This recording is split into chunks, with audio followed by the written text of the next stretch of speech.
What's going on, people? Welcome back to another Good Morning Tottenham. We've got a few updates to get through today, but how is everyone out there this morning? Really not long to go till the season kicks off now. Sunday 4:30 is Tottenham's kickoff, but the first game of the Premier League is Friday night. Brentford at home to Arsenal. We're all looking forward to that one, aren't we? Definitely. I think Brentford are going to be well up for it. I'm really excited for that, actually, because I feel like Brentford, with their first game with the fans in the stadium, under the lights on a Friday night, with how much of an attacking team they have, I think they could really take the game to Arsenal. I really believe that, and it should be an exciting game. And I think Arsenal, if they don't have their head screwed on, they could really be caught out. Yeah, and we all know they don't have their head screwed on, so they really could be caught out. But I cannot wait for the Premier League to kick off. I know we're not really that ready yet for the season in terms of our squad, but I just can't wait to get everything underway. The whole madness, week in, week out, constant football, Premier League football. I mean, there's nothing better than Premier League football week in, week out, is there? Yeah, I know. As much as we ended last season, we're all looking like, oh, we're not looking forward to the next season. When it comes around again, you're just desperate for it back. There's nothing like the hustle and bustle of Premier League. There just isn't anything like it, especially when you're like, this is, our job is to like report on a Premier League, to literally get focused on every single week, analyze it. I just love it when there's something missing when football's not around every week on a weekend. Definitely. And now I'm excited for it to be back. All right, well, let's get into the headlines that are doing the rounds this morning. If you're new around here, do scroll down, smash that like button, smash that subscribe button. We've got about 550 people watching with us this morning, around 61 likes. So everyone smash that like button. Let's get these likes up. And the first headline that we're going to be talking about is from The Athletic today. And they say, Man City believe a deal for Harry Kane will happen, and Kane is still determined to make it happen, although it remains far from certain. And this just makes me believe that all these kind of talks around the contract for Harry Kane, everything coming out of Kane's camp, that Ali Gold said that, they will be looking at a contract. This just stinks to me of them trying to force Man City's hand into making that bid that Daniel Levy will accept. Well, on the flip side, you could say maybe these rumours are Man City's way of trying to stop Kane from signing a contract, to try and convince him that it's still the deal is still on, because maybe Kane was starting to believe that the deal wasn't going to happen, and that's why the talks of a contract was potentially happening. But I think maybe I don't know. You can look at it both ways, as has been this deal literally throughout the whole summer. There's always been two sides to it. I think Man City, of course, Kane. We all know Kane wants to go there. There's no secret. Kane is desperate to go to Man City. I don't know. People reporting it all the time as if that's news or something, or that's new. Every day, Kane's desperate to leave. Yeah, we know that. Okay, we get the point. Kane wants to leave. But it's never been the difference. That's never changed. It's been the same all summer with this revolving news. Was like Kane, he wants to go. Tommy Arsu, 3 million apart. It's just like the same stuff going over and over again. But until it happens, I firmly believe that the contract news is Kane's camp pushing Man City. I really believe that. Maybe to up the bid. Yeah, maybe. But it depends whether it'll work or not. Maybe Man City will stump up the 150 million that we require, or not. Again, it's still up in the air. I think it's still in the balance. It is in the balance. As much as I guess we'll see on Sunday if he's involved. He's apparently going to be back in training tomorrow. He's having his PCR test today, according to Jonathan Veal and Dan Kilpatrick. Apparently, yesterday, Brian Hill had a PCR test and trained later that afternoon. However, Kane is expected to have a PCR test and come back to train tomorrow. I guess it'll be very interesting to see if he does come back to training, if he is involved in the squad on Sunday, and how involved he is. So I think we're going to learn a lot more this weekend. I mean, seeing as, he's taking his PCR test tomorrow and apparently joining up with the squad back in training tomorrow, seeing as he's been at Hotspur Way for the past 5 days, getting himself fit, training on his own, you would think that, his fitness levels should be good or better than when he came back, seeing as he has been training on fitness for the last 5 days. Yeah, and you'd hope. I don't know if he has been at home, hasn't he? No, he's been at Hotspur Way all the time. He's been isolating in Hotspur Way. Not since he's come back, though. Since he's come back, he's been isolating at Spurs Lodge, literally staying there and working on his fitness on a pitch by himself. The whole point was he didn't turn up. Huh? The whole point was he didn't turn up to training. He turned up on last Saturday. Right, that since then you mean, not since he came back from last holiday. 5 days, yeah. Last 5 days, yeah. So hopefully he'll be up to speed. Knowing Kane, I doubt on holiday he let himself go or anything like that, and I'm sure he took care of himself. He's a consummate professional. We know that about Kane, so I'm sure it won't take him long to get up to speed. That's why usually he returns to injuries fairly quickly, I think. He usually likes to continue to work on himself. So if he is involved on Sunday, I'm sure he'll be ready to play. I really believe he'll be ready to play on Sunday if he is in the squad. What's your gut telling you? How's this going to play out now, from now until the end of the transfer window? My gut is telling me that he's going to leave because I think we're not going to be interested in all these strikers for such big money if he was staying. I really and Ward-Prowse as well for 40 million, whatever it is.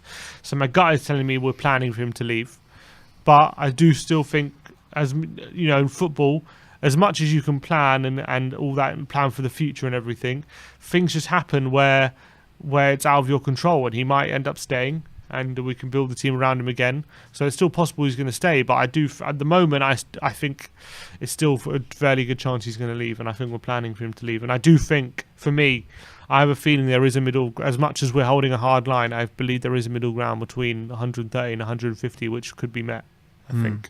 Yeah, I mean, it doesn't bode well at the moment, the way it's going. I mean, it really doesn't. And even like, I disagree, actually. I think the way it's going, it does bode well. Like us being linked with so many strikers and, you know, big money bids because going it's important to plan. That. I think it's important to plan in case he does leave. But I think in terms of what we're hearing at the moment, I think from what we're hearing, it's becoming less likely he's going to leave. But I still believe that there's a decent possibility that Spurs and City could come to a figure in between the 130 and 150 mark that could satisfy both parties. Do you not think that with 70 million bids or 60 million bids, whatever it was, going in for Lautaro Martinez, us being heavily linked with Vlahovic, do you not think that this is all in an eventual Harry Kane leaving at the end of the window? If we sign them, we haven't signed anyone yet. Yeah, we haven't signed them, but we are putting in the bids. Yeah, but we haven't signed them. No, we haven't. Exactly. So if we sign Martinez for 90 million right now, I'm saying, yeah, Kane's off. Right now, we haven't signed anyone. Correct. So I don't think, we signed all the signings in the Bale transfer before Bale left. Yeah. We haven't signed anyone yet. No, okay? Correct. So there's nothing to be worried about just yet in that sense, in terms of getting ready for Kane to leave. Maybe it's a case of we will sell Kane and have all the deals lined up, and they'll go for after Kane's leaving. But I think as of now, the deals don't even seem that close at all or anything like that. So yeah, we're putting in the bids. I think maybe just in anticipation for potential Kane departure. Maybe it's a case of of us saying, look, we're going to go for our targets, and if we don't get who we think we need to replace Kane, we're going to keep him because we can't sell him. Yeah, that's what I see the case being. That's what. Yeah, I agree with you there. I agree with you. But if Lukaku, I know this is all hypothetical because it's not going this way. But if Lukaku didn't join Chelsea, and we did, press on with the Lautaro Martinez, we had a fee agreed before the deal was done. In that case, I mean, that was probably all pointing towards Harry Kane leaving. If Lukaku didn't join Chelsea, maybe that would have been closer for Harry Kane leaving to Man City. Potentially. Could have, so there's a couple ways. They could have screwed us in one way, but actually benefited us in another. They screwed Man City, though, that's for sure. Yeah, definitely. Maybe they have screwed Man City. Maybe, potentially. Let's move on to the next story. Let's talk about Christian Romero. Dan Kilpatrick saying new signing Christian Romero is a doubt after training individually at the start of this week, having joined Spurs with a knock sustained at the Copa America. It remains to be seen if we'll see Christian Romero this weekend. Yeah, I mean, it depends, because some players, there are some new signings, right, where you're even if he's available a day before the game, you just get him in there because you think he can make that much of a difference, even if for one game. It depends. Then it's important. It depends if Nuno sees Romero like that. I just have a feeling that Romero is not going to be involved, and I think Romero is will make his debut against Wolves. I think we'll trust who we have now. I think it probably will be Darren Sanchez, seeing as the most two senior centre backs at the club. So I think that's going to be the situation. Oh God, Dyer and Sanchez against Man City just gives me nightmares. Yeah. What do we do though if they have a blinder and keep a clean sheet? You reckon we could probably keep them? Don't No, we? man. You kind of want them to have a stinker in a way, just so that just so Levy wakes up a bit and says, "Look, get a move on." Look, we've seen these players have big games against Man City before, but Leopards don't change their spots at the end of the day. And look, if we give them another chance, then it's just only going to be the detriment to the team, and that's the facts of the matter. Yeah. Well, look. Depends what Nuno can do with them, because Mourinho obviously put them under a lot of pressure.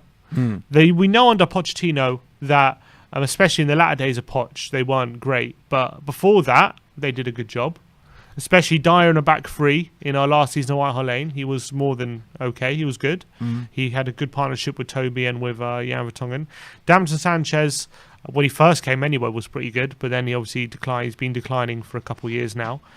I think in the perfect... clearly, Sanchez is a player we want to get rid of. That's clear. Dyer is not so clear that we want to get rid of him. I think at the moment it seems like he's staying. But, maybe a different manager can see something else in them.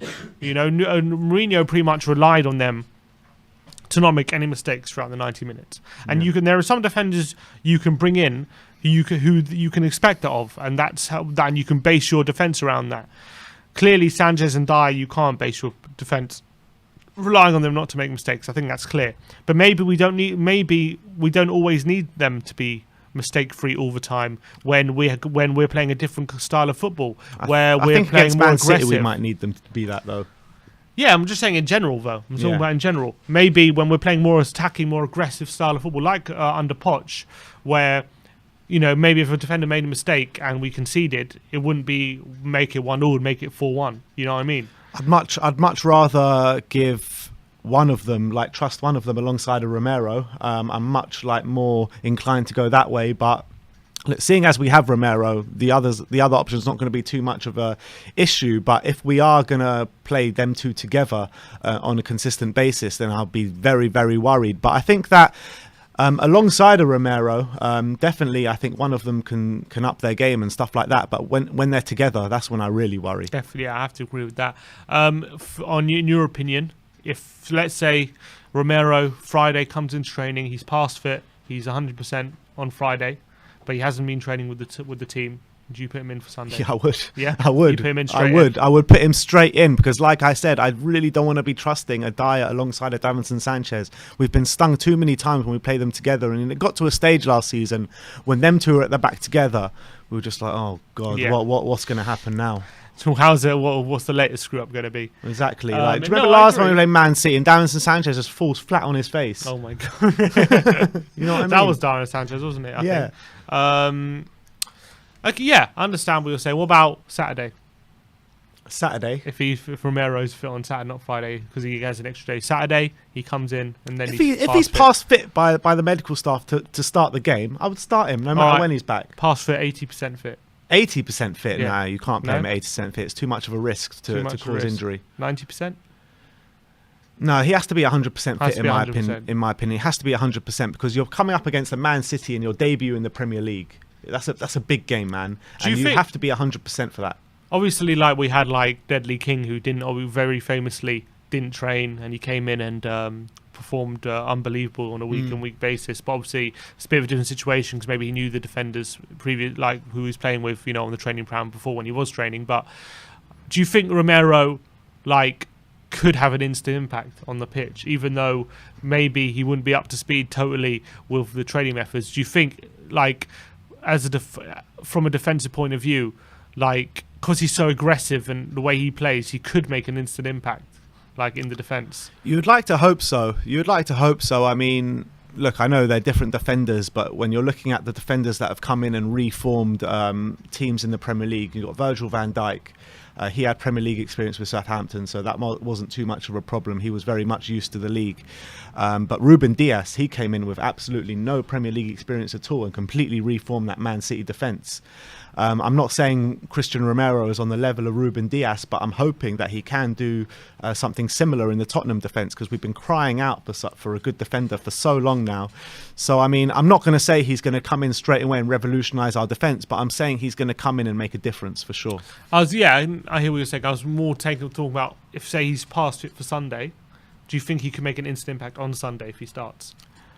I definitely think in terms of impact, I'm not sure. Like I said, I don't think he's going to revolutionise the defence against Man City, but I think that he'll come in and definitely make us more solid than it would be with Davinson and Dyer at the back. So you reckon it's better to roll the dice on Romero 100%, for Sunday rather than stick with two defenders, although they might know each other. 100%. You know they're going to make mistakes. They know each other, but they don't know each other well enough. You know what I mean? Yeah, because they're just they're awful when we play each other, when they play together. They're just awful. So I would rather throw the dice, man. To be honest, I'd rather put in a Joe Rodon.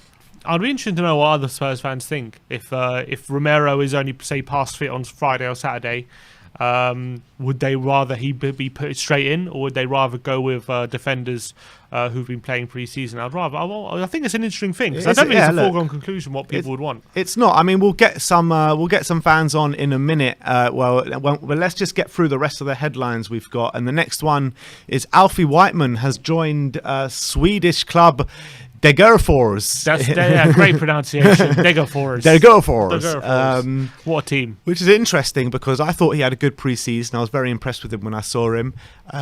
Which leaves us with apparently Brandon Austin. I haven't seen this confirmed, but apparently Brandon Austin's coming back to be our third choice keeper. Yeah, a couple of people did mention that in the comments yesterday, but I hadn't seen that. But yeah, it looks like that's happening. So that's good, because we don't want to be left short in the goalkeeping department. And I'm not going to pretend to know anything about Degerfors. Are they even in the Swedish First Division? I hope so. Yeah, they're in the top league there. Yeah. All right, so good luck to him. I hope it should be a good low move for him, and hopefully he gets some good, valuable experience. And he looked good in pre-season when he played in the couple times. So good luck to Alfie, and I'm sure 22 years of age. He's still very, very young, goalkeeping terms. So hopefully this will do him the world of good. Next headline is from Eurosport, and they say Tottenham have joined the race to sign Watford winger Ismaila Sarr after facing uncertainty with their planned swoop for Inter Milan's Lautaro Martinez. I know you're a big fan of Ismaila Sarr. I like Sarr a lot. I don't know too much about him myself, but what can you tell us about Ismaila Sarr? He's one of those players who has got electric pace. He's so hard to deal with when if you give him any sort of space on the right hand side, or if you isolate a fullback. He's not like maybe Lucas Moura, who can wriggle out of these tight situations when you've got 2-3 men. But if he isolates you, you pretty much have no chance one-on-one in those kind of situations. If you give similar him space, to Adama Traore? Yes, but I think he's added a bit more end product to his game, Ismaila Sarr. He's a bit more nimble in that way. He's more likely, he's got more technical ability in the final third than maybe Adama Traore does. A bit more finesse about him. He maybe won't like curl a shot into the far corner, but he'll if he's one-on-one, he might do a little dink or a little chip, or like pass it into the back of there, that kind of stuff. He got 13 goals in the Championship last season, and I think double figures maybe for assists as well. So he's more of an orthodox right winger, where he's not one of those ones who likes to cut inside. He likes to play on the right and just hit the byline, a bit like Aaron Lennon in a way, but but he's taller than Aaron Lennon, so he's got bigger strides. He's stronger. I'm trying to think of a winger who I could maybe compare him to, but he's definitely a winger who I think he would definitely compete with Lucas on the right hand side and compete for minutes. I reckon they're kind of both equally frustrating in their different ways, Sarr and Lucas, because Sarr can equally be frustrating.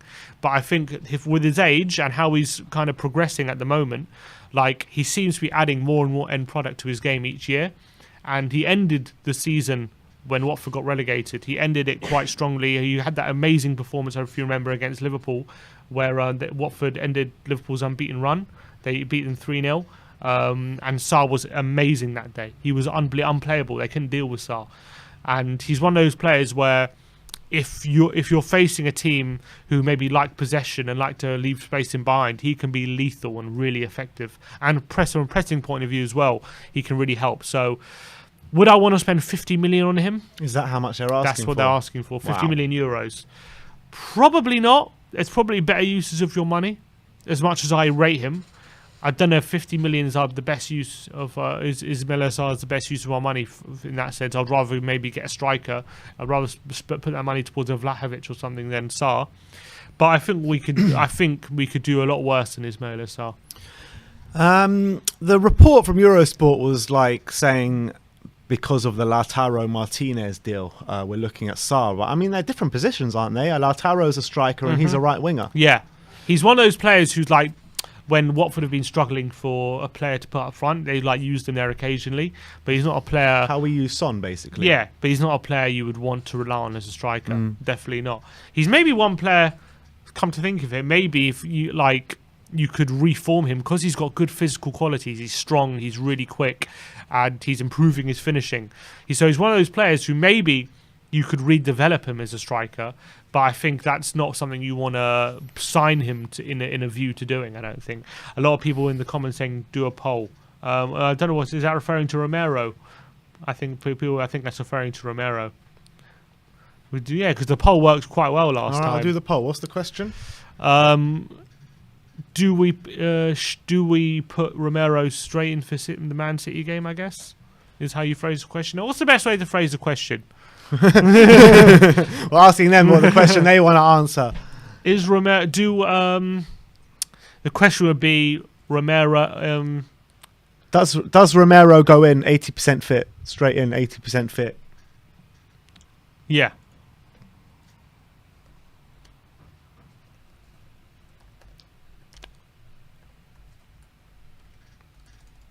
Does it's hard to do.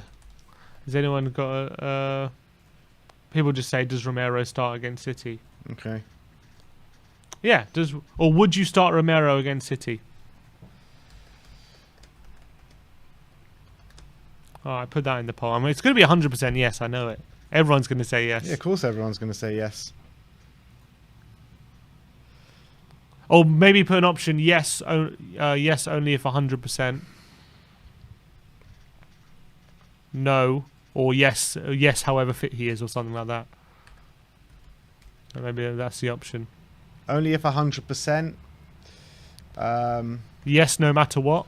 No matter what. Or no. Oh, no. Okay, there you go. The poll should be with you right now. So everyone get involved in the poll, and we'll start getting fans on to get your opinions as well. The last headline we've got today is on Ollie Skipp. And I think is this one from The Athletic? Ollie Skipp one. This is Dan Kilpatrick. Dan Kilpatrick. And what he's saying is that he's saying Skipp is absolutely desperate for first team football this season, and he is even open to a loan if Tottenham are going to bring in midfielders that will stifle his first team action this year for Tottenham. How are you looking at this? I mean, do you think if Skipp stays? I mean, as it stands, if Skipp stays, he gets a lot of minutes, right? Yeah. With our current options, yes. I think he even starts the season in the first 11, I think. With our current options. Apparently there's an echo. Echo? Oh, apologies, guys. The echo's still there. I think maybe because he put on the... it's gone now. The echo's gone now. Should be all right now. Sorry, what were you saying, Tim? I think right now, with our current options, I think he even starts the season. I think he starts the season with in our first team, in our first 11 right now. So people saying it's still there. Yeah, it's because you've got the thing playing. Let's turn it off. I think it should be fine now, guys. Let us know if it's all right in the comments, please. No, people saying it's gone. I can't tell what were these comments coming in so quickly. Keep talking. No, it's still there, isn't it? Yeah, it's still there, the echo. Maybe just take that thing off the screen, because I think it's bugging out the audio.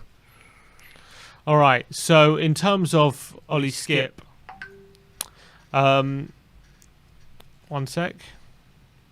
In terms of Ollie Skipp, I think with the current options we have, he starts in our midfield going into the season. They're saying it's fine now. Yeah, so he starts in midfield going into the season, especially now. Obviously, Sissoko we're going to try to get rid of him, and I guess it depends. If we sign one midfielder, I can understand him potentially thinking I'm better off on loan, because then you got Højbjerg, Lo Celso, and Ndombele, a new signing, and depending if Wing stays or not, you got Wings there as well. So that's 5. Not necessarily all of them above him, but that's 5 to compete with, and that's quite a lot when you're a player like Skipp, who is at an age where he's desperate to play But he's first above team the football. pecking order of the majority of them, right? Depends. First of all, depends who the new signing is. He's not above Højbjerg. Is he above Lo Celso and Ndombele in that position? Maybe, arguably, but right now he's above Ndombele. But is he going to be long term above Lo Celso? And he's above Winks right now, but that puts him at like 4th choice. Or if it's a new sign, if there's a new signing, if this new signing is better than Skipp, then it puts him at 5th choice. I would like to think Skipp would have the mentality that okay, that's where I'm at the moment, but I have the quality to battle my way into the first team, and I would like to see that from him. But I can understand where at his age he would want to maybe think maybe one more season on loan. But I just think he's good. He's good enough right now to play in the first team, and I'd rather have him around in the squad than not have him around, even if it meant him playing week in week out in a Premier League team. So I just think he's good enough to be playing with us right now. So I'd rather him stay, and I'd rather Nuno gave him opportunities, even if it meant necessarily not signing midfielder in that position. But it depends. I mean, if we sign Ward-Prowse, what does Skipp think? You know what I mean? Yeah. I mean, if we were to sign Ward-Prowse, he would go down the pecking order a bit. But I'm starting to think that, yes, I do really want to see Skipp in a Spurs shirt this year, and I've loved seeing him in pre-season. But I am starting to think like a Kyle Walker, Aston Villa loan deal for Skipp could like bring him on even more. You know, week in, week out football in the Premier League, no matter what, for a team like Newcastle or someone like that, he'll come back like even like double the player potentially. Then, you know, like that Norwich loan, it could have the similar effect. Yeah, but I feel like even to step up. I understand that. I just feel like even though he was in the Championship, I feel like his time at Norwich has done so good for him. I feel like he's had that loan already, and I feel like he's now ready to play. That's how I feel with him. I feel like he's ready to have minutes. I wouldn't, honestly, right now, I don't have like reservations about playing him in any game right now. That's how I feel about him. I'm not saying he's our best midfielder or he's one of the best in the Premier League or anything like that. I'm just saying I'm not worried about him. But I'm not. When I see Skipp in the first 11, I'm not thinking right now, oh, I'm not sure about that, or I think he might be over. Like, I feel like even if he's going to be outclassed, he'll still be a battler. He'll still put in a shift. He won't be a liability. And yes, he might be outclassed in some games, like any of our midfielders can be. But I just feel like he is at a stage now where he's not going to be bullied by people. He's going to stand up for himself. He's mature. And I just think he's ready right now for the first team. That's how I feel. So I can understand. The loan deal probably would do him good as well, because it'll guarantee him first team football. But I feel like him being at Spurs, he should be ready to compete in the squad for the first 11. I think, to be honest, both situations are good situations for us. I think that both is a win-win. I think if he stays at Tottenham, it means he's going to be used, and we all want to see him being used. And I think, like you said, I think he's ready. And on the flip side, if he's not going to be used that much, to go to a Premier League side to play week in, week out could even be even better for him. So I think either situation for us is a win-win, to be honest. Yeah, true. So. Yeah, I agree. I don't want to see his future tied to Sissoko. I just don't want to see that. Yeah. Don't even mention Sissoko when it comes to Skipp. He's got to be above Sissoko in the pecking order. He's got to be. I don't want to see. Oh, we couldn't sell Sissoko, so we send Skipp on loan. I don't want to see that. Yeah. I agree. Super chat here from Will Scott saying, do you think we should sell Kane for 130, get the money and reinvest similar to Villa with Grealish and Liverpool with Coutinho? What do you think? Sell who? Sorry? Sell Kane for 130 million and reinvest like Liverpool and Villa for Grealish and Coutinho. That's the thing. That's the whole debate. Yeah, we could do that, and it depends. It's like it's hard to describe. It's a bit like. It's different to like when you sell a house or something, and then you can reinvest that money, because you know when you reinvest that money in like another house or like a few houses or something like that, that you're guaranteed the value is going to go up. It's different in a football club. Like, you can reinvest it and it can go either one of two ways. Depends on your recruitment. So it's like, if you reinvest the money, nothing's guaranteed. If you keep Kane, at least you know you've got a striker who's going to bag at least 20 goals next season.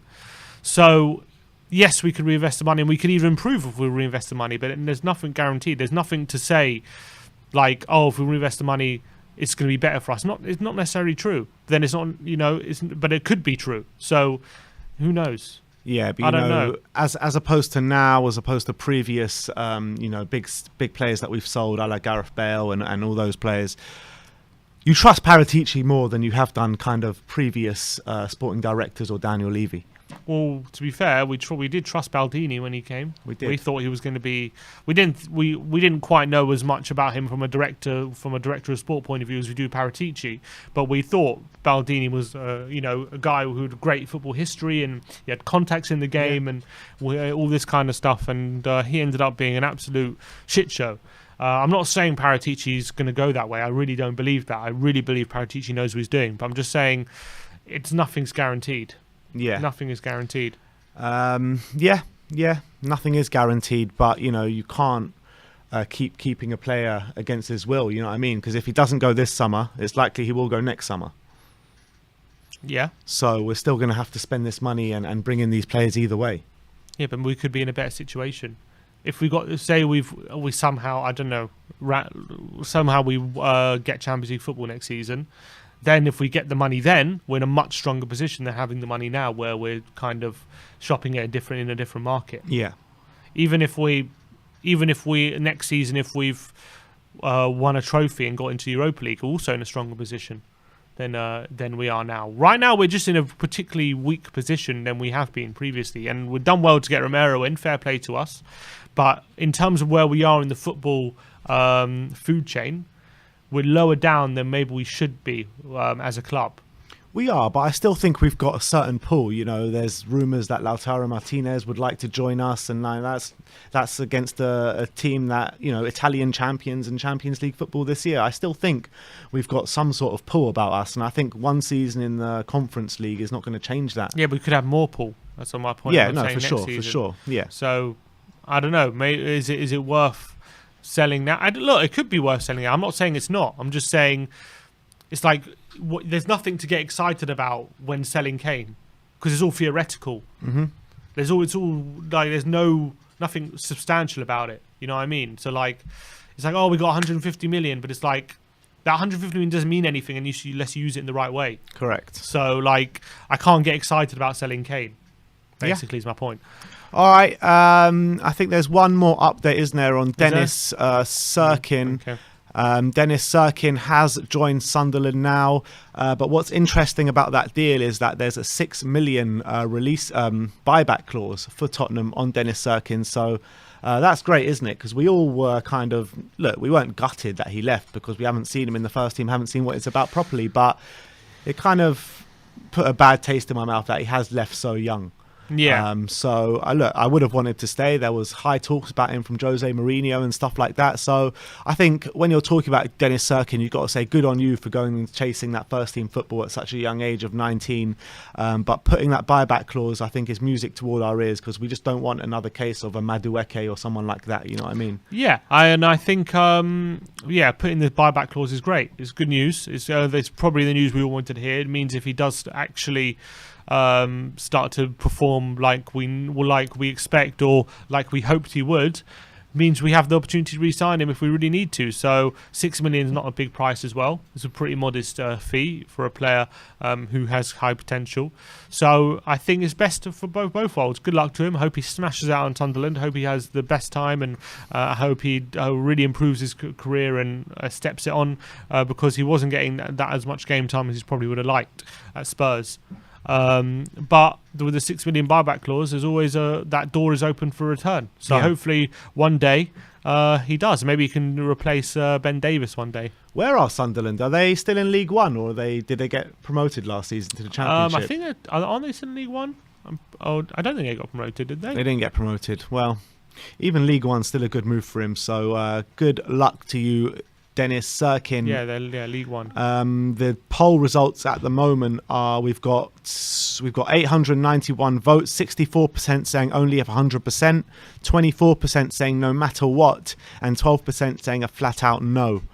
I'm not sure why there's a flat out no for Romero starting, but look, let's get some people on now. Let's get their opinions on all these topics that we have been starting today. Let's start off with Ariane. Oh, big up Ariane. Yes, Ariane. How you doing, mate?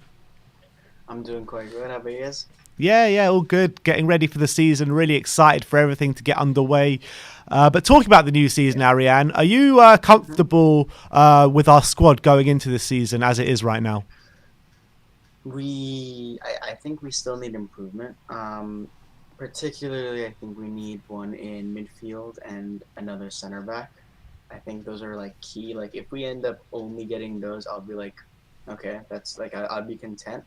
If we get at least one of those, I'll still be on the fence. But right now, I don't think for the whole season we're strong enough to like come back the way we want to. So yeah, that's my opinion on that. I think on the window we need at least 2 to 3 more signings. Ideally like 4, get it right back in as well. And if we sell Kane, obviously we got to replace him, but that's like a different situation entirely. So yeah, I think right now as it stands, no, I'm not fully comfortable with this squad. Yeah, and obviously the season starts on Sunday against Manchester City at home, and what is going to be a very, very difficult game, and we need all the help we can get. And in terms of all the help we can get, Christian Romero is getting back to full fitness. So we had a poll out.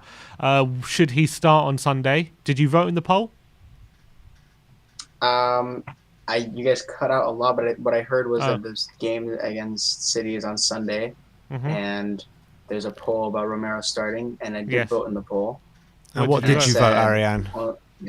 Yeah, and I voted only if it's 100% fit, because at the end of the day, as much as we like disrespect Dyer and Sanchez, I think like they are horrendous. But on the other hand, there's 2 things about Romero. Look, I don't want his first game in the Premier League, which is already a league that is ridiculous for how intense it is for him to be not even fit. I also don't want to risk re-injury. But when it comes to Dyer and Sanchez, I'm more scared of them having a good game than I am of them having a bad game. And let me explain why. What's going to end up happening is if they both have a good game, there's going to be a reason to start them again and again before Romero's really, instead of 99% fit, 100% fit. And now that's what I'm really truly scared of. So that's why I was on the fence about voting 100% or like just do it anyway, because I cannot have an excuse to play Sanchez and Dyer partnership for any more than one game, and that being a Conference League game. Like that's the only place I want to see those. And that's the only place I think they belong. So. Do you think, Ariane, do you think if Dyer and Sanchez... I would like to see is there a bit of a delay? Sorry. Do you think if Dyer and Sanchez start on Sunday and have a blinder, it could convince Levy that we don't need to sign another centre-back? Exactly. Like that's exactly what I'm scared of. Stuff like that. I don't want. That's what I'm saying. I'm so scared of them having a good game like that because, like again, like you said, Levy. I didn't even think about that. Like that's gonna be another thing. Because and they totally could. You know, he's gonna be like, all right, let's get a midfielder, and then if we secure Tomiyasu, we can say that's a right back, and then that's a done deal. We're going into this season with Romero and a clown next to him in center back, pretty much. That's very scary. If Romero isn't 100% fit, you said you don't want to see him start, but who would you start as a centre-back partnership? Would you chuck Rodon in there? Here's the thing. It depends on how fit. Like, if he's like 80% or 70% fit, I don't want to see him. But if he's like 95% fit, I mean, look, you can't put a percent on fitness, can you? So it's difficult to gauge. But if he's not 100% fit, of course I'm okay with him starting. But if he isn't fit enough to start, it's difficult because the thing with Dyer and Sanchez is not only are they diabolical, they're even worse together. It's like Dumb and Dumber when it's them two specifically. So I think I'd like to see Rodon just replace either one of them. I don't want to see Dyer and Sanchez like that. That just is horrible. The reason I want to put Dyer and Rodon, and the only reason I say Dyer and Rodon instead of Sanchez and Rodon isn't actually because I don't rate Sanchez. I think Sanchez is a better center back. Dyer just seems to put in a shift against Man City. He does. That's the only reason. He tends to put in a shift, but Sanchez got face planted last night playing against Man City. So I think I think a Dyer and Rodon partnership against Man City is probably our best bet if Romero isn't fit. I think if he is, I would like to see a Romero and Dyer partnership for the same reason, because I don't know what it is with Man City. Dyer just puts it like against in the Carabao Cup final, like he was incredible. Like we had not seen that Dyer since the beginning of the season. Probably against the last Man time we City saw him was in the 2-0 win against Man City earlier in the season. Exactly. So that's probably my two center back partnerships I'd like to start. And finally, Ariane, let's get your opinion on the Harry Kane situation. How do you see this playing out from now to the end of the transfer window? It is so tough. We have no idea. So like, it just takes twists and turns. Like, who knew there was a possibility of him signing a new deal? Like, it's crazy how this is going. So I could never tell you what I think is gonna happen. What I could tell you is hypotheticals and how I deal with them. If we sell him, let's say for like 130 mil, someone said earlier, it would be okay. I think like 150 is probably his value. If we sell him for 130 million, so be it. Because the question is, does he like, because if he doesn't want to stay, right? Because we don't know if 100% if those contract rumors are true. And if we sell him for 130 million, that's probably because we convinced Daniel Levy that he isn't. And if we convince Daniel Levy, then he probably isn't, right? So 130 million for Kane, it's all right. A little bit less than his value, but it's still a lot of money. Do I trust Paratici to replace him? Sure. It's going to be difficult, though. That's the thing is, like, you can't really get a player like Kane, so you're going to have to probably end up getting two strikers, and it's just very tricky. And like, especially in this market, people like to compare him to Coutinho. I don't like doing that because Liverpool got twice the money for Coutinho in a market where the players were half the price they are now. So it's like I don't see the point in comparing those two, because I think Coutinho was such a better deal than Kane is ever going to be for us. Yeah. And if we keep him, it's going to be even. I think it's going to be less tricky for us going into the season, because if we keep him, that means we think that he's going to be fit and firing for us and willing to play. And then that means our front line is going to look even more dangerous than it has. With Lucas and Dele Alli looking much sharper, Bergwijn looking so much sharper this season, as in preseason at least. And then maybe being able to give better service to Harry Kane. Hopefully Romero coming in to strengthen the defense. All we need is maybe a little bit more defensive solidity, and maybe we could have a decent season. So those are my two takes with Harry Kane. It's just so tricky. The thing with him getting sold is exactly what Sim said. It's like, even if we use that money properly, which is still a big if, it's like, could we actually get the true value out of the money that we're going to get out of Kane? Because he's such a talisman for us. And because of how expensive players are, we're only going to be able to get maybe one world-class player and then two all right players. And is that really what Harry Kane is worth to us? I don't know, right? That's the thing. So it's very, very tricky. Is it worth also pointing out what I said before in terms of when I'm talking about maybe selling him a year later? It could be for 100, it could be for 50 less million, let's say. It could be for 100 million next year instead of 150 this year. But Tottenham could have more pull next year, say if we're in a better competition, or if we're in the Champions League or whatnot, and we could use that money maybe better off next season if we do theoretically have more pull than right now, where our stock is quite as low as it's been for a few years now, isn't it? Yeah, 100%. Because Koundé is the perfect example of what could have been. If we had given, we could have gotten Sanchez, it was 30 million plus Sanchez.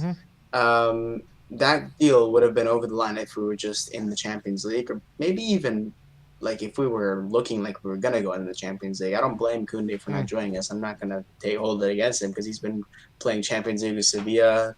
A club like Chelsea's interested in him. But if we're in top four and we look dangerous, who's to say players like Koundé wouldn't join? I think 100. Not to mention, we could get so many. If players push to join us, we could drive the prices down, because players could refuse to train, blah, blah, blah, right? So not only are we going to get better players that are going to be more willing to join us, we could drive their prices down. So that 130 million could be of far more value, not in just quality, but in terms of literal prices. And we're going to have more money to spend since players are going to be wanting to join. They're going to be, putting in transfer requests and stuff, like, maybe. So it just depends on how we do this summer. So if we sell him next summer, if he has like a release clause for 100-something million, and we get top 4, and Kane has a great season, he goes on to Man City.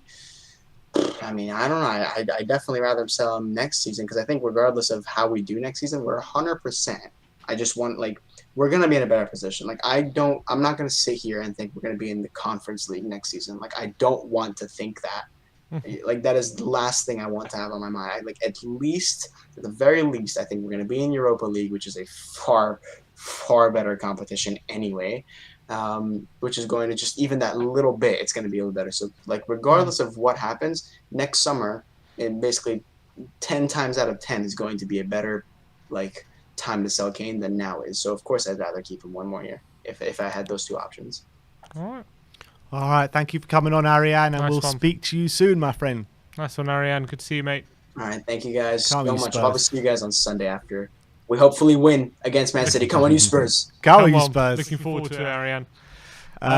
Go on. No, just we have tweets, or we can get some. Should we look at some tweets? Yeah, look at some tweets. We've got Shane here, says, love watching your show and updates. Just one thing to ask, are Spurs trying to bring in one more defender? Dyers and Sanshite are not good enough, and think Rodon not given a chance. Reportedly we are going to start looking for another defender. So I'd like to say yes. Whether it's dependent in terms of a centre-back, whether we get Sanchez out the door or not. So I think still a lot to be decided in terms of centre-back. I think right-back we're definitely getting one. It's just, and centre-back I don't think we're 100% sure yet if we're going to get one, or if Sanchez is going to stay. In terms Tottenham till I die, Tottenham till I die says the Kane saga is fast becoming a joke and is making the club and Kane camp a public laughing stock. City need to meet the 160 million Spurs asking price, and Levy needs to accept it or publicly say Kane is not for sale. If he goes, he goes. If he stays, he stays. Sort it.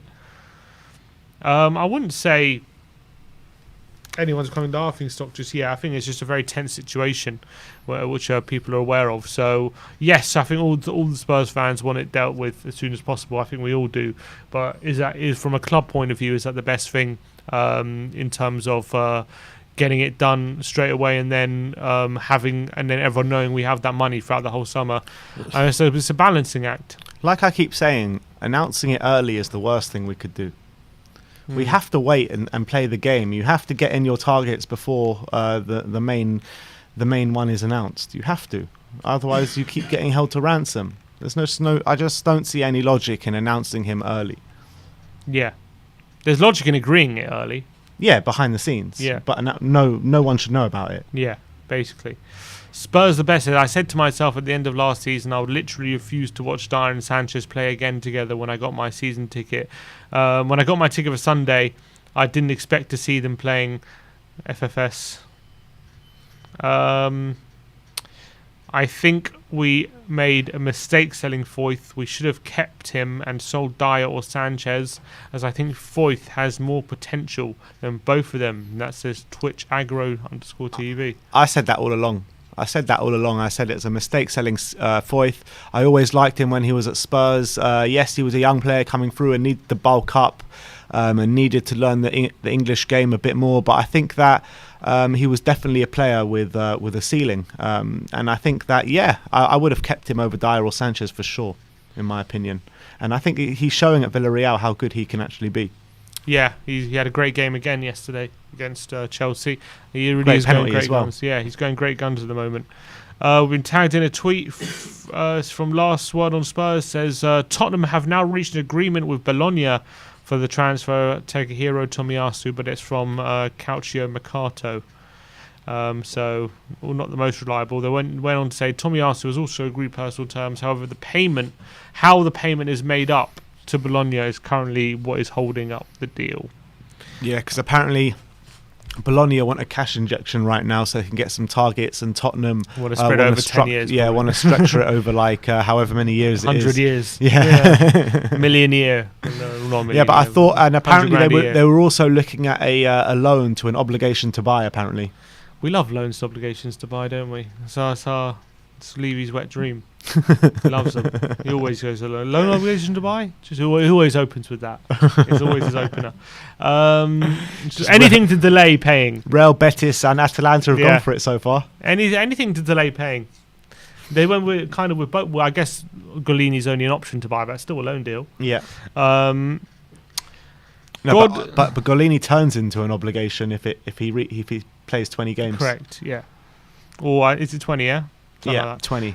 God save the Skipp says, are we worried Levy will look to Scott Dan as a senior centre back who is currently This has got to be a troll. This has got to be a troll. Seems right up his alley. Hoping we got some good news of Tomiyasu signing today or tomorrow. I hope so as well. No, I'm not. Well, look, we did sign Ryan Nelson that 1 year, but I really we can't be signing. I think we've moved on from a club since we signed Ryan Nelson. I hope so. I'd like to think so. I like to think we don't do those kind of deals anymore.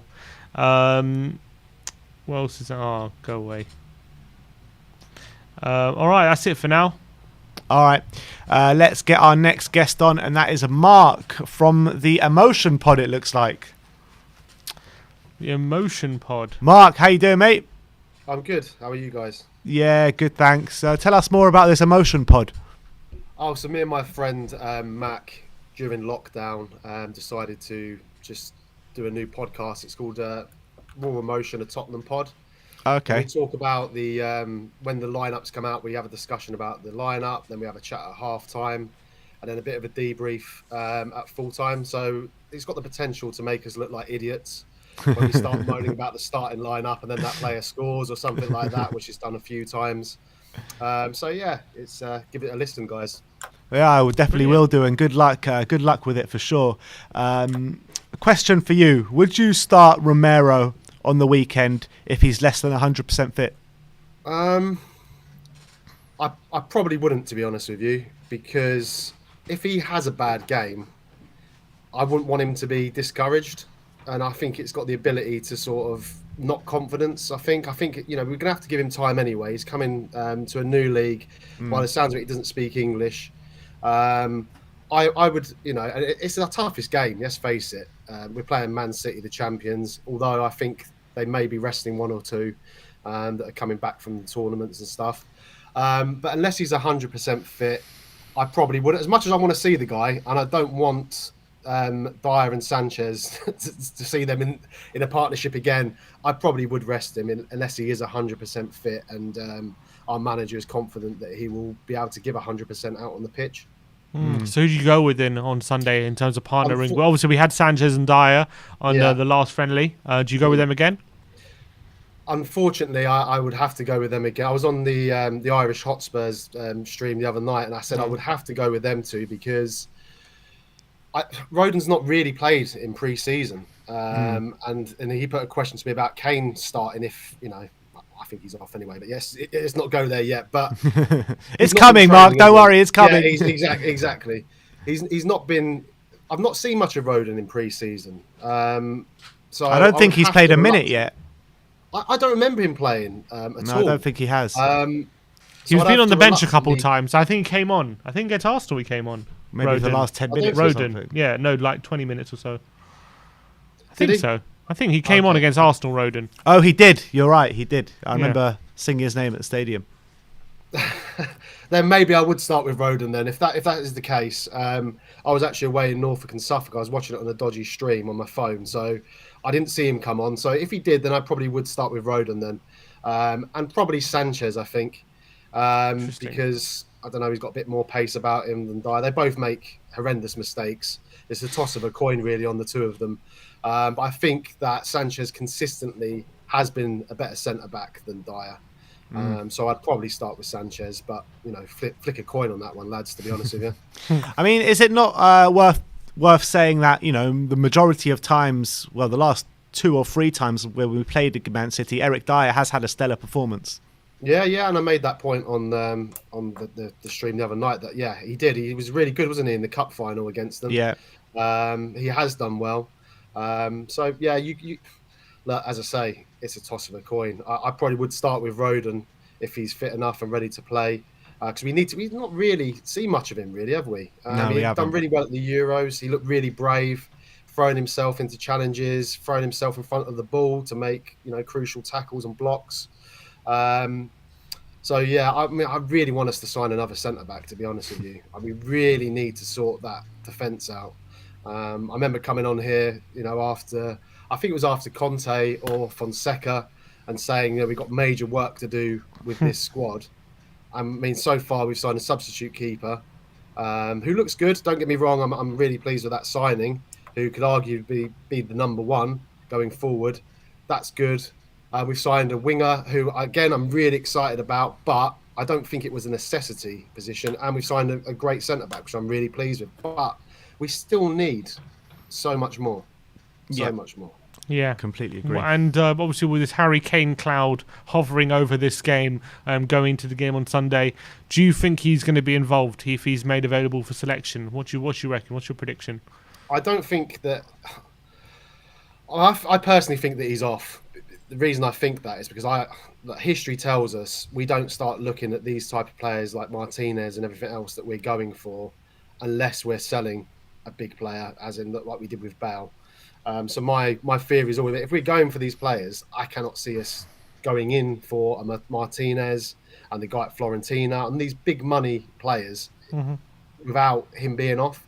So I don't think he'll be involved at all on Sunday. Would I involve him? Yeah, I'd love to see him involved. Not necessarily start because, as I said about Roddy, he's not trained. I've just seen on Sky they're saying about he's got to do a COVID test this morning, and if he passes that, he'll be involved with the first team tomorrow. Look, I'd love to see him on the bench. I would love to see Kane stay. I'd love to be completely wrong and think that Levy has changed and that we are actually going to spend some money without selling a big name, but I don't see it personally. I reckon they're gonna leak that Kane tested positive, so it rules him out to the end of the window, and then it'll be a convenient 10 days isolation. Exactly, it'll be a convenient excuse to have him away from things for a bit. Yeah, it would be very convenient. But do you think that if we can't get these targets like Martinez or Vlahovic over the line, will Kane end up staying then? No, I think we will get one of them over the line. To be honest with you, I think that. It looks like Inter signing quite a few strikers, isn't it? Yeah. They've got Dzeko, then linked with a guy at Lazio, and they were linked with the Napoli in Insigne, is it? Yeah, they were linked with Insigne as well, yeah. So I think that I wouldn't be surprised if we've actually got a deal tied up with that, and it's just about money and everything, how we're going to split. I wouldn't be surprised if we get that one done, but only if Kane goes.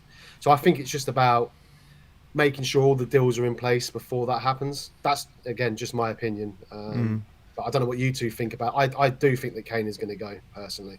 I mean, I'm starting to think that this whole contract talk was all just a ploy from Kane camp to get Man City to put in the bid that Daniel Levy actually wants. And I'm still unsure if he's off. I'm still unsure if Man City are going to stump up that cash. But look, if they do, we all know Daniel Levy's going to accept it. We all know that.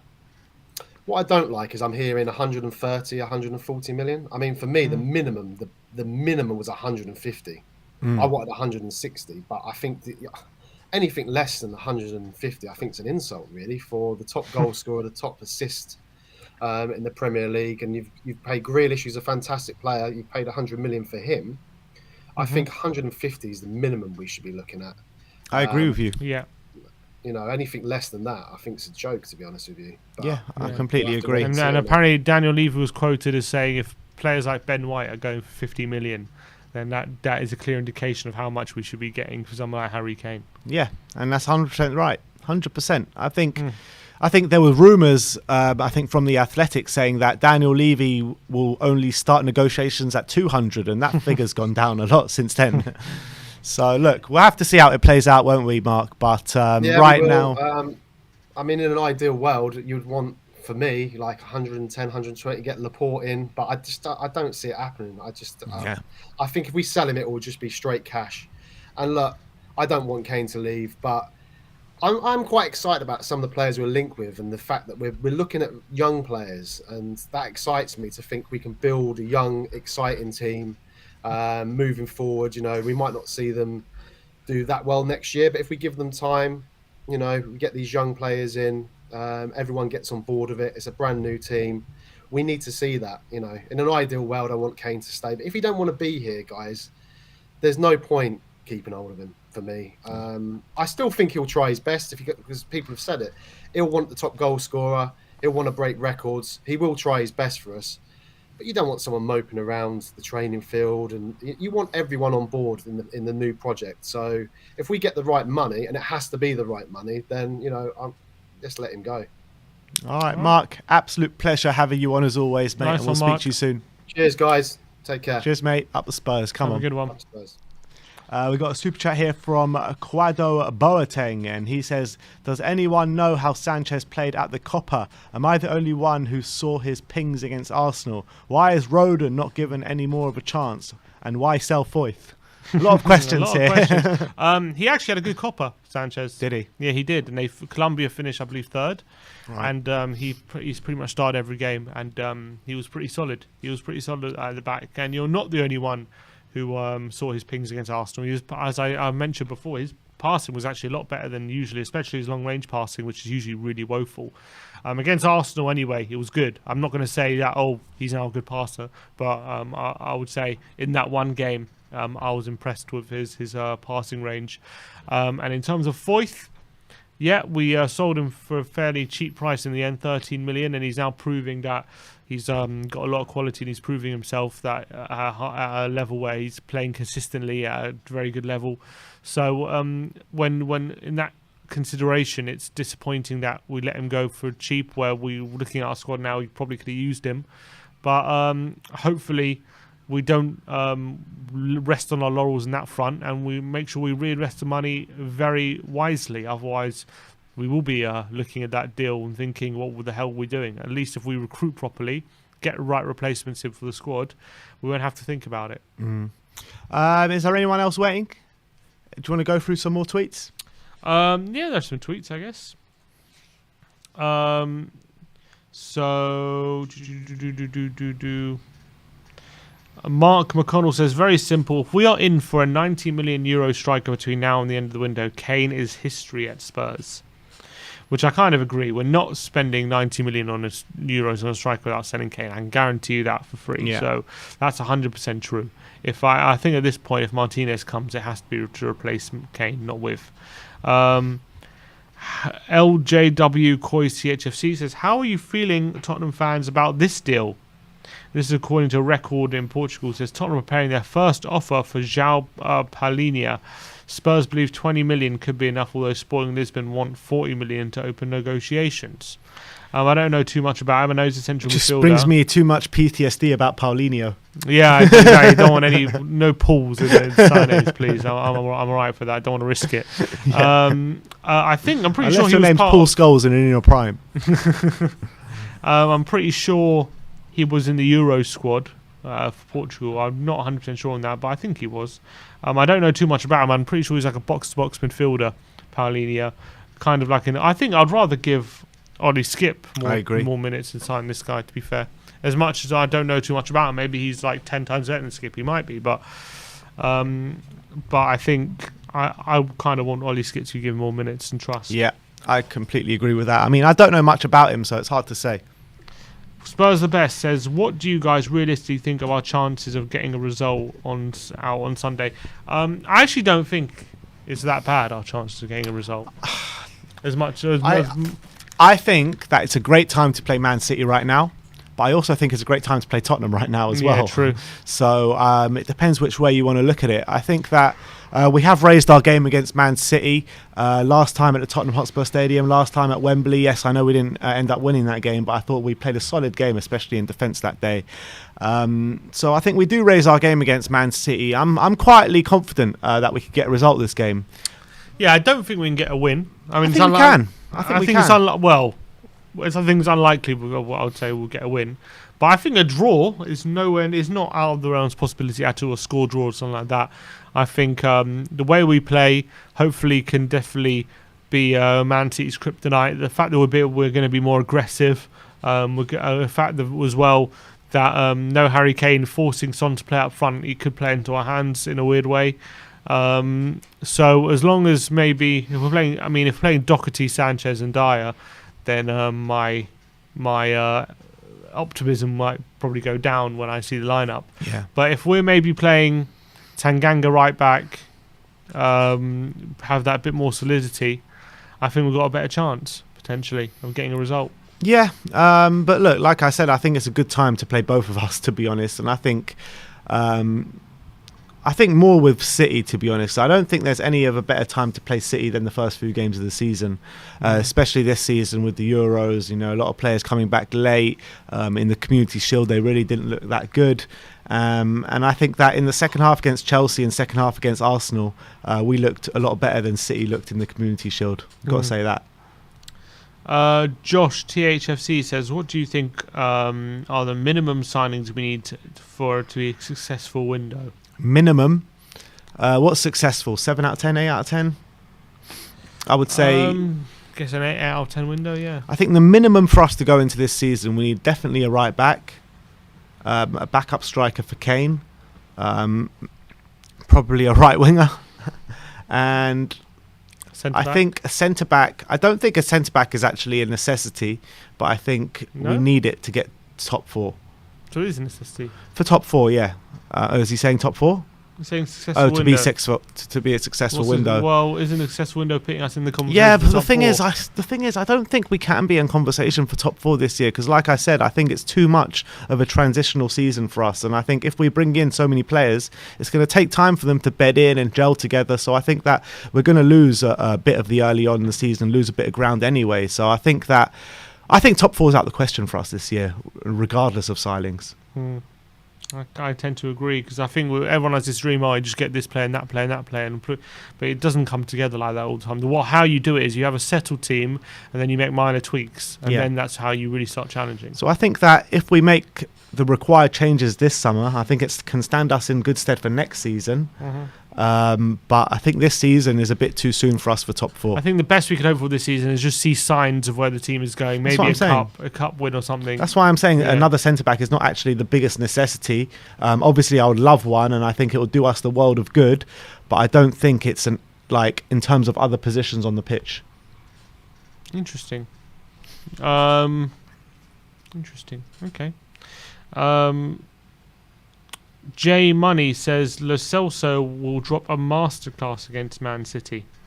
Yeah, I've got a feeling this could be the year that Giovanni really announces himself to the Tottenham fans. I hope so. I felt like last season he was getting so much criticism, and it was mainly because he just wasn't fit enough and kept getting injured, and you know he was putting in performances where he weren't really fully fit. And, you know, there were a couple of times where he did play well last season. But, yeah, it was a poor season from him last season. But that's mainly down to injuries. And people are so quick to forget how good he was the season before. He carried the team for a long time.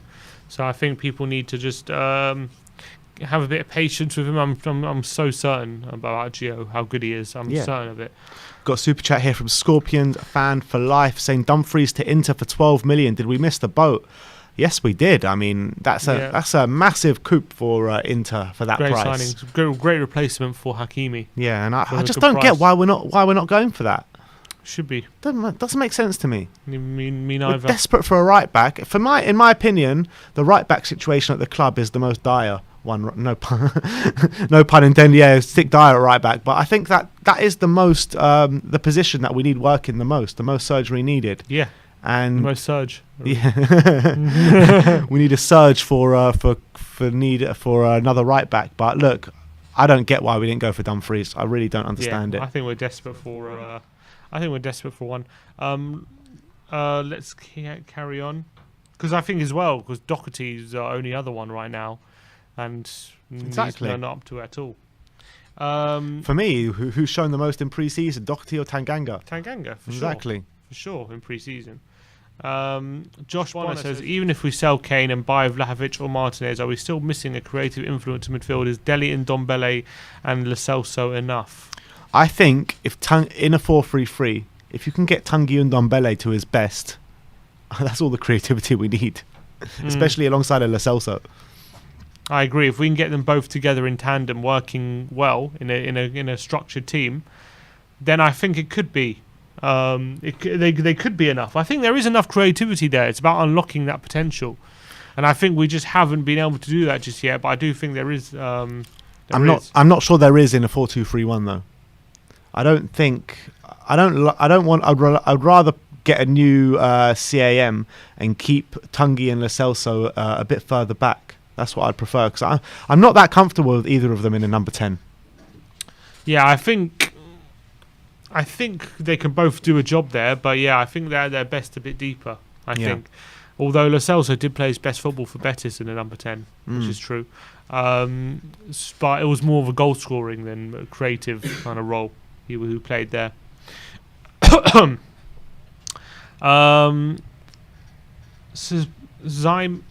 Simon THFC says, do you think taking Laporte plus, let's say, 100 million for Kane is a good deal? I think adding the Kane money to Martinez would make it a good deal overall. What about you? Yeah, I keep saying, I've said this all along quite consistently, 100 million plus Laporte would be a brilliant deal.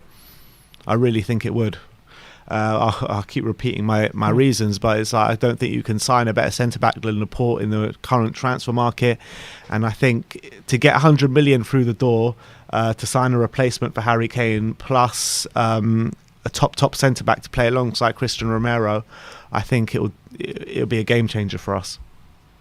Yeah, I agree. I think that if we are to sell Kane, that'll be the best deal we can get. This is quoting Footy Insider 24/7, so it's probably not great. It just says, Nuno wants 2 more signings before the end of the window. Spurs are trying to sign a midfielder with Tongi's future in doubt. Shortlists include Tolisso, Zakaria and Paulinho. Okay. What else is there? What's this been? Oh, it's been deleted. What's this tag didn't do? LGW COYS CHFC. How do Man City fans get to see their team win multiple trophies every year, but let Heung-min Son live in their head rent free, all because he's single? What's this? Because someone said Heung-min Son's the most overrated non-British player in the Premier League by a landslide. Comfort zone bottler whose best attribute is finishing, yet he has. Where's the actual tweet, mate? Has he deleted it or something? I don't know. Maybe if you could tag us in the tweet. Oh, look, I think that's where he tagged us in, right? But he can't. It's been deleted. Right. So looks like Tottenham Twitter has won this one. And the last tweet. Oh god. Do you think Ndombele could play a Grealish type role like he did for Villa, left wing coming inside? No, I don't. Not a chance. Not a chance. He Don't needs think- to be in the middle of the park, orchestrating everything. Yeah, I don't think. Imagine Tongi tracking back on the left. God, no chance. No chance. And I think that is it for the super chat here as well. Okay. Will L says maybe Nuno sees Paulina as a centre back, 6'3", good on the ball and in the air. He converted Cody to a centre back from midfield. Ball playing centre backs are hard to find. It's true. People forget that Cody wasn't a centre back before Nuno, and look at him now. England. He went to the Euros for England as a centre back. So Nuno has done that before. I remember he played Adama Traore as a striker many times to good effect a couple seasons back. So maybe he's Nuno got a really is good good at, football brain, Nuno. He does. He's really good at does. converting players. So I guess maybe that's something to look out for this season for Tottenham. Maybe it's not all as someone even mentioned in the comments. Could he play Højbjerg at centre back? I mean, I don't think so, but you never know. He clearly has a knack for seeing new positions for players, which people previously didn't think was their best position. So be interesting to see how that plays into Tottenham season. We'll end the poll as well. 1,700 votes. Nice. We'll end it here. That's a good number of people. What was the end of where were the results? Do they turn up? Here it is. They should do, yeah. So the question was, would you start Romero against City? Only if he's 100%, got 64%. No matter what, 22%, and no 13%. So most of you saying you'd only start Romero against City if he's 100%.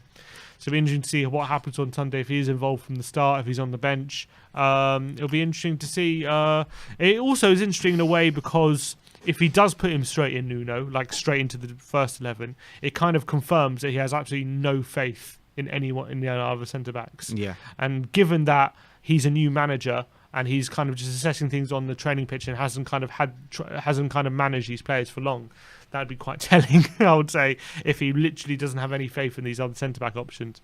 Look, we'll see how it plays out, but I don't think it will be like that because look, he hasn't even played a competitive game with this lot yet. So I mean, he needs to give them somewhat of a chance. That's what I'm saying, yeah. But I'm just saying it would be very telling if he is in from the start, I think. Yeah. I'm going to leave you on this with Matt Hayes has given us a song suggestion for Cuti Romero. He says that it's something that the Yids want you to know. The best in the world is Cuti Romero. I mean, that is Giovanni Lo Celso's song, so I don't know how he would feel about that. So I think we need to find a different... it does go well. I'm not going to lie, Matt. It does go well. And I would have used it if it wasn't Gio's song. So... Keep thinking, Matt. We need to come up with original ideas. Someone who just sent a DM saying, any news on Marcel Sanitizer? Marcel Sanitizer. Sanitizer. That's brilliant. I'm pretty sure it's a typo, but that made me laugh. But no, there's no news on the Sanitizer or Sabitzer for that matter. All right. Thank you, everyone, for watching today. That is your Good Morning Tottenham. We'll be uploading the clips straight after this. So thank you, everyone, for viewing. We'll be back tomorrow morning for a Good Morning Tottenham, and then it all kicks off again tomorrow. You'll have Nuno's press conference and the pre-match fan show with the press conference reaction as well. So a lot of content coming your way, and match day starts this weekend. I cannot wait. Spam "Come on you Spurs" in the comments if you're getting excited for the new season. Everyone, smash that like button, smash that subscribe button, like, subscribe and comment, and as always, come on you Spurs. Come on.